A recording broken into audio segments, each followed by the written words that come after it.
రాజు కోర్టుకి చెప్పడం జరిగింది.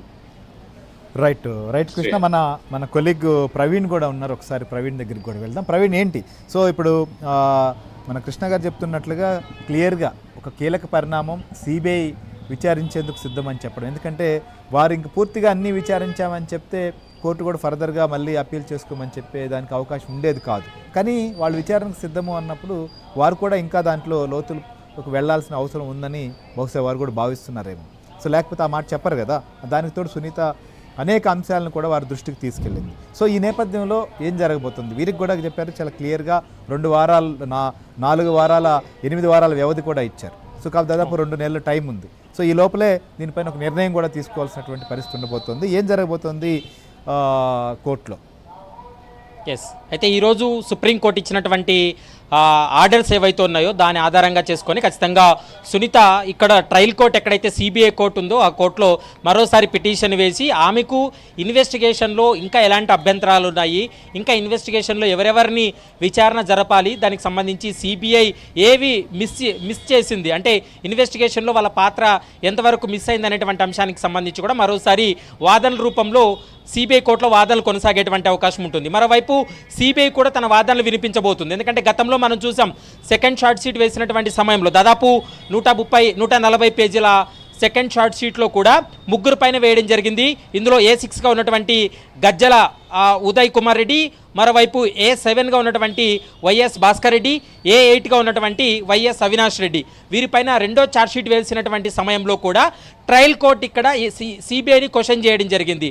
మీరు ఇంకా ఇన్వెస్టిగేషన్ ఇంకా ఏమైనా పూర్తి చేయాల్సి ఉందా, ఇంకా ఇన్వెస్టిగేషన్లో ఏవైనా పెండింగ్ ఉన్నాయా అని సిబిఐని అడిగినటువంటి సమయంలో తాముకు సుప్రీంకోర్టు ఇచ్చినటువంటి గడువు ఉంది కాబట్టి ఆ గడువులోగా తాము ఇన్వెస్టిగేషన్ పూర్తి చేశాము, ఇది ఫైనల్ రిపోర్ట్ అంటూ కూడా సిబిఐ కోర్టులో వాళ్ళు ఛార్జ్షీట్ వేసినటువంటి పరిస్థితి కనపడుతుంది. ఒక అఫిడవిట్ కూడా వేసినటువంటి పరిస్థితి ఉంది. కానీ సునీత మాత్రం కొన్ని అంశాలను సిబిఐ దృష్టికి కూడా తీసుకెళ్ళింది. ఎందుకంటే ఈ కోణాల్లో మీరు ఇంకా దర్యాప్తు జరపలేదు, ఇంకా మిగిలినటువంటి సూత్రధారులు పాత్రధారులు ఇంకా చాలామంది ఉన్నారు, వాళ్ళని విచారణ జరపలేదు అనేటువంటి అంశాన్ని ఆమె పదే అభ్యంతరాలు వ్యక్తం చేసింది. స్వయంగా సునీత దంపతులు సిబిఐ ఆఫీస్కి, హైదరాబాద్లో ఉన్నటువంటి సిబిఐ ఆఫీస్ ఎస్పీని కలిసి వాళ్ళు మరోసారి ఒక కంప్లైంట్ని కూడా రైజ్ చేయడం జరిగింది. కానీ సుప్రీంకోర్టు ఇచ్చినటువంటి గడువు ఉంది కాబట్టి ఆ గడువులోగా వాళ్ళు విచారణ పూర్తి చేశారు.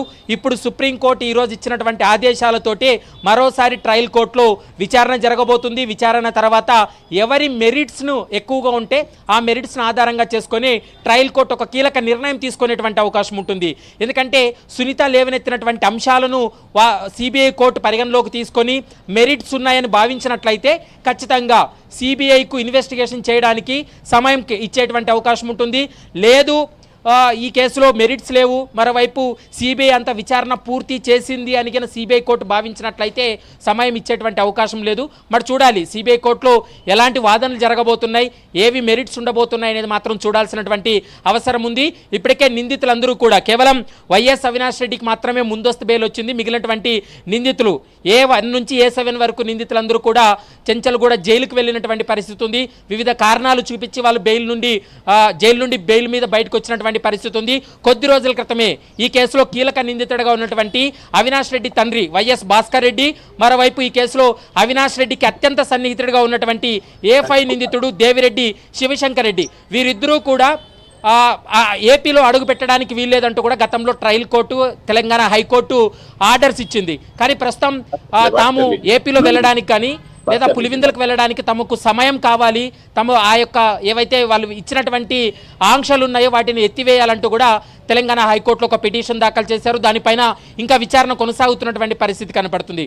మరి చూడాలి ఈరోజు ఇచ్చినటువంటి సుప్రీంకోర్టు ఆర్డర్ తర్వాత కేవలం అవినాష్ రెడ్డి వరకు మాత్రమే ఆగిపోయినటువంటి ఇన్వెస్టిగేషను మరొక మెట్టు ముందుకెళ్లేటువంటి అవకాశం ఉంటుంది, మరొక స్టెప్ తీసుకునేటువంటి అవకాశం ఉంటుంది. ఎవరిని విచారించబోతున్నారు? మీరు ఇప్పటి వరకు ఇంట్రడక్షన్లో చెప్పినట్లు ఈ కేసులో అప్రూవర్గా ఉన్నటువంటి షేక్ దస్తగిరి అనేటువంటి వ్యక్తి ఇచ్చినటువంటి వాంగ్మూలం తర్వాత కేసు అంతా కూడా పూర్తిగా మారిపోయింది. ఈ కేసులో ఎవరెవరి పాత్ర ఎంత ఉందనేది సిబిఐకి ఒక అంచనా కూడా రావడం జరిగింది. ప్రస్తుతం అయితే మాత్రం షేక్ దస్తగిరి అక్కడ జైల్లో ఉన్నటువంటి సమయంలో ఎవరెవరు బెదిరింపులకు దిగారు, ఎవరెవరు డబ్బులు ఆఫర్ చేశారు అనేటువంటి అంశానికి సంబంధించి కూడా ఓపెన్గానే కోర్టు ముందు చెప్పాడు. సిబిఐ యొక్క ఇన్వెస్టిగేషన్లు కూడా చెప్పడం జరిగింది. ఇప్పుడు ఆ డాక్టర్ వేషంలో లోపలికి వెళ్ళి తాను రోగులకు చికిత్స చేస్తున్నానని చెప్పి చైతన్యరెడ్డి ఏ విధంగా బెదిరింపులకు దిగడం కావచ్చు, డబ్బులు ఆఫర్ చేసినటువంటి అంశానికి సంబంధించి కూడా ఇప్పుడు విచారణ జరపాలనేది సునీత భావిస్తుంది. సునీత ప్రవీణ్ ఒక అంశం ఏంటి అసలు సునీత ఆమె బహిరంగంగా వ్యక్తీకరిస్తున్నటువంటి కొన్ని అంశాలు కొన్ని కోర్టుల ముందు మాత్రమే, ఎందుకంటే ఆల్రెడీ కేసు విచారణలో ఉంది కాబట్టి ఆమె కూడా లీగల్గా న్యాయ వ్యవస్థను గౌరవిస్తూనే కొన్ని కోర్టు దృష్టికి కూడా తీసుకెళ్తున్నటువంటి పరిస్థితి మనం చూసాం. కానీ ఆమెకున్న ప్రధానమైనటువంటి ఈ కేసులో ఇంకా విచారించాల్సినటువంటి అవసరం ఉంది అనుకున్నటువంటి అంశాలు ఏంటి అంటే గతంలో మీడియాతో కూడా మాట్లాడినప్పుడు కూడా కొన్ని ప్రస్తావించారు. ఎన్నికల గతంలో పులివెందులకు వెళ్ళినప్పుడు కూడా మాట్లాడారు, ఆమె ఆవేదన వ్యక్తం చేశారు. అంటే ఇది గుండెపోటు కాదు గొడ్డల వేటు అని చెప్పి ప్రపంచానికి తెలిసింది. ఆ తెలిసిక ముందే చాలామందికి తెలిసినా కూడా తెలియనట్లుగా వ్యవహరించారు అనేది సహజంగా ఉన్నటువంటి రాజకీయ విమర్శ. కానీ ఆ విషయాలపైన కూడా సునీత కొంత క్లారిటీ ఉన్నట్లుగా ఉంది.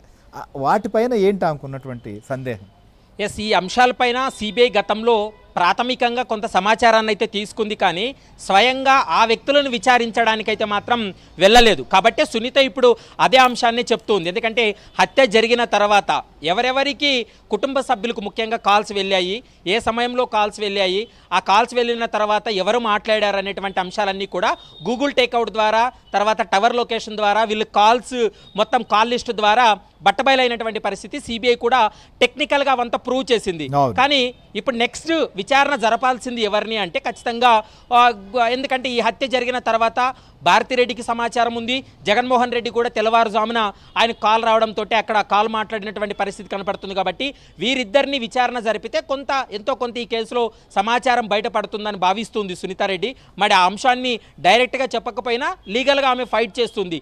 అవినాష్ రెడ్డి వరకు మాత్రమే కేసు ఇన్వెస్టిగేషన్ ఆగిపోయింది, మరొక స్టెప్ ముందుకెళ్లాల్సి ఉంది, ఈ కేసులో ఇంకా విచారణ జరపాల్సినటువంటి అవసరం ఉందనేది ఆమె భావిస్తుంది. కాబట్టి దానికి సిబిఐ కూడా తెలంగాణ అంటే సిబిఐ కూడా ఇప్పటికే ఒక అంశాన్ని చెప్పడం జరిగింది. మీరు ఆదేశిస్తే గడువిస్తే మేము విచారణ చేయడానికి సిద్ధంగా ఉన్నాం, ఎందుకంటే పిటిషనర్కు అనుమానాలు ఉన్నాయి, పిటిషనర్కు కొన్ని అంటే ఈ విషయంలో అభ్యంతరాలు ఉన్నాయి, కాబట్టి మరోసారి విచారణ జరపడానికి మేము సిద్ధంగా ఉన్నామనేటువంటి అంశాన్ని సిబిఐ కూడా ఒప్పుకుంటుంది. ఈ ఒకవేళ ట్రయల్ కోర్టులో కూడా సిబిఐ ఒకవేళ కౌంటర్ వేయాలన్నా, సిబిఐ వాదన వినాలన్నా కూడా సిబిఐ ఖచ్చితంగా చెప్తుంది మేము ఇన్వెస్టిగేషన్ చేయడానికి సిద్ధంగా ఉన్నాం, మీరు ఆదేశించండి అనేది.